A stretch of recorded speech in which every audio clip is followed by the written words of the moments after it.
My grow room has been at 70% humidity or more for over a month. Nothing I can do to control it. I grow in my shed. Can't control the environment real good in here. During the height of summer and height of winter, it gets tough. But we'd expect some bud rot to appear. Nope. Now, why is that? Well, some people might say it's because, the genetics, which, yeah, to a degree, does have something to do with it, but in 70% humidity and bud like this for a month? No.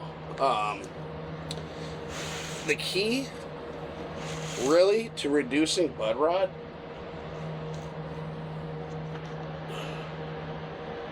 is silica and CalMag. Make sure you have CalMag fed well.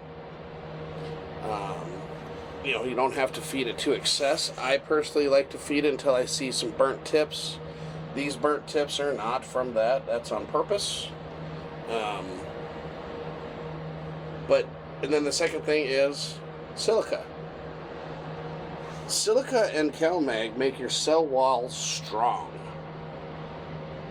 And the stronger the cell walls, the less ability that fungus and bacteria have of taking hold in your bud, in your leaf.